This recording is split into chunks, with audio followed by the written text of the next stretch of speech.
তো আপনার জন্য আমাকে কি বলার জন্য পেট ফুলেছিল? হ্যাঁ, আমি যেটা বলতে চাচ্ছিলাম আচ্ছা, আপনি মহিলা সমিতি সম্পর্কে কিছু জানেন? না। আমি আপনাকে বলি, আসলে মহিলা সমিতি হচ্ছে এমন একটা সংস্থা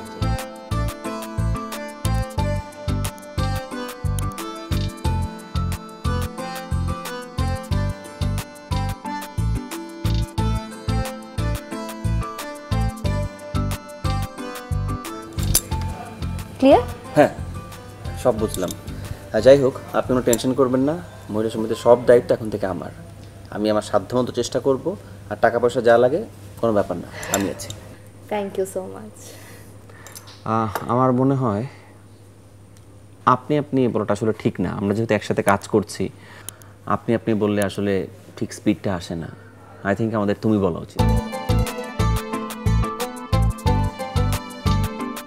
তুমি তো বলাই যায়, কিন্তু এই তুমি আবার তুইয়ে চলে আসবে না তো? না না না, তুই কেন হবে?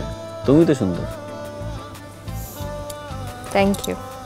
আর আরেকটা কথা, আমার মনে হয় আমাদের মধ্যে যোগাযোগটা আরো বাড়ানো উচিত, অর্থাৎ আরো বেশি বেশি দেখা হওয়া উচিত আমাদের।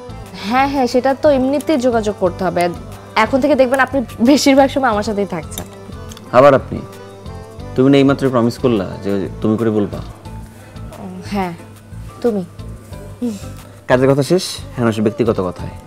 ব্যক্তিগত কথা জানি কিরকম হয়? না, ব্যক্তিগত কথা মানে হচ্ছে তোমার কি পছন্দ, তোমার প্রিয় রং কি, তুমি কি করতে সবচেয়ে বেশি ভালো লাগো, তোমার কোন জিনিসটা প্রিয়, তোমার স্পেশাল কেউ আছে নাকি জীবনে, এগুলো আর কি।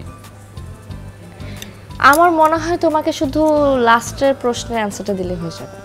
না, আসলে সেরকম কোনো কিছু না, আমি সবকিছু জানতে চাই, একটা প্রশ্ন না। আচ্ছা ঠিক আছে। আমার